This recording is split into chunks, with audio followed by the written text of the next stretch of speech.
Welcome to 99 TV career and jobs.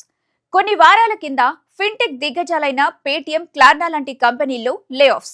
మొన్నటికి మొన్న ఒరాకిల్లో కొన్ని వేల మందిని తీసేశారు. వీటన్నింటికి కంపెనీస్ చెప్తున్న రీజన్ ఏంటో తెలుసా? AI efficiency.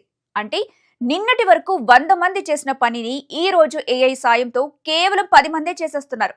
మరి మిగిలిన 90 మంది పరిస్థితి ఏంటి? అసలు రాబోయే రోజుల్లో ఏఏ జాబ్స్ కి ఈ ఏఐ గండం పొంచి ఉంది. ఏ రంగాల్లో మనుషుల అవసరం రోజు రోజుకి తగ్గిపోయే అవకాశాలున్నాయి? అసలు మనం సేఫ్ జోన్ లోనే ఉన్నామా లేదా అనే ఈ భయంకరమైన నిజాల గురించి క్లియర్ గా ఈ వీడియోలో మాట్లాడుకుందాం. స్కిప్ చేయకుండా కంప్లీట్ గా వీడియో చూడండి. ఇది మీ కెరీర్ కి సంబంధించిన విషయం కూడా కావచ్చు. ఫిన్టెక్ అండ్ ఒరాకిల్లో అసలు ఏం జరుగుతుంది? మొదటగా ఫిన్టెక్ గురించి చూద్దాం. ఒకప్పుడు కస్టమర్ క్వెరీస్ కి ఆన్సర్ చేయడానికి వేల మంది కావాల్సి వచ్చేది. కానీ ఇప్పుడు క్లార్నా లాంటి కంపెనీలు ఏఐ చాట్ బాట్స్ ని వాడుతూ 700 మందిని చేసే పనిని ఒక్కటే చేస్తున్నాయని అనౌన్స్ చేసింది. ఇక ఒరాకిల్ లాంటి టెక్ జాయింట్స్ కూడా ఏఐ క్లౌడ్ వైపు అడుగులు వేస్తూ పాత టెక్నాలజీ మీద ఉన్న వాళ్ళని తీసేస్తున్నాయి. దీని అర్థం కంపెనీలు నష్టాల్లో ఉన్నాయని మాత్రం కాదు, ఏఐతో పని ఇంకా ఈజీ అయిపోయిందని. పెద్ద పెద్ద కంపెనీల పరిస్థితి ఇలా ఉంటే మరి మిగిలిన కంపెనీల సిచ్యువేషన్ ఎలా ఉండొచ్చు? ముఖ్యంగా రాబోయే 2 ఏళ్లలో రిస్క్ లో ఉన్న 5 రకాల ఉద్యోగాలేంటో ఇప్పుడు చూద్దాం. First, customer service and support. Chat bots వల్ల కాల్ సెంటర్ ఉద్యోగాలకు డిమాండ్ విపరీతంగా తగ్గిపోతుంది. Basic coding and QA testing, చిన్న చిన్న కోడ్స్ రాయటం, బగ్స్ వెతకడం ఇప్పుడు ఏఐ చిటికలో చేసేస్తుంది. జస్ట్ బేసిక్ కోడింగ్ నమ్ముకున్న వాళ్ళకి ఇది నిజంగా పెద్ద దెబ్బే.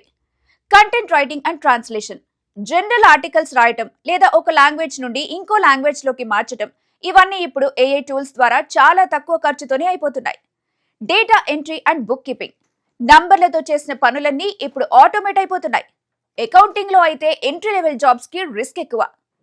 గ్రాఫిక్ డిజైన్ బేసిక్ లెవెల్లో ఉన్నది. ఒకప్పుడు లోగో డిజైన్ చేయడానికి కొన్ని రోజులు పట్టేదట. కానీ ఇప్పుడు అదే డిజైన్ ని ఏఐ సెకండ్లలో మల్టిపుల్ ఆప్షన్స్ ఇచ్చి మరీ దాన్ని క్రియేట్ చేస్తుంది. ఇక రిస్క్ ఉన్న జాబ్స్. మరి ఇలాంటి పరిస్థితుల్లో ఎన్ని ఉద్యోగాలు పోవచ్చు ఒకసారి చూద్దాం. వరల్డ్ ఎకనామిక్ ఫోరం రిపోర్ట్ ప్రకారం రాబోయే 5 ఏళ్లలో వరల్డ్ వైడ్ గా ఆల్మోస్ట్ 8.5 crore జాబ్స్ ని ఏఐ రీప్లేస్ చేయొచ్చు అంటున్నారు ఎక్స్పర్ట్స్. కానీ ఇక్కడే ఇంకొక పాజిటివ్ పాయింట్ ఏంటో చెప్పనా? అదే ఏఐ వల్ల దాదాపు 9.7 crore కొత్త రకాల ఉద్యోగాలు వస్తున్నాయట. అంటే పోయేవి పాత రకం పనులు, వచ్చేవి కొత్త రకం స్కిల్స్. అది మ్యాటర్. అయితే మనం ఎలా బతకాలి? మరి ఈ లే ఆఫ్స్ నుండి మనం తప్పించుకోవాలంటే ఏం చేయాలో మీకు తెలుసా? మెకానికల్ గా పని చేయకండి. ఆ పని వెనుకున్న లాజిక్ ని, ప్రాబ్లమ్ ని సాల్వ్ చేయటం నేర్చుకోండి. అమ్మో ఏఐ అని భయపడటం మానేసి దానికి ఇన్స్ట్రక్షన్స్ ఇవ్వటం, అదే ప్రాంప్ట్ ఇంజనీరింగ్ స్కిల్స్ నేర్చుకోండి. మీ ఫీల్డ్ లో ఏఐ ఎలా వాడుతున్నారు ఇప్పుడే తెలుసుకోండి. లేదంటే మార్కెట్ మిమ్మల్ని వెనక్కి పుష్ చేసే ఛాన్సెస్ ఉన్నాయి.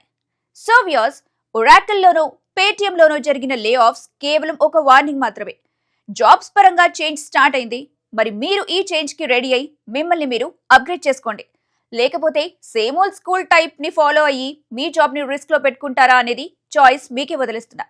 ఏఐ వల్ల రిస్క్ లో పడే జాబ్స్ కి సంబంధించి మీ ఒపీనియన్ ని కామెంట్ చేయండి. నెక్స్ట్ వీడియోలో మళ్ళీ కలుద్దాం.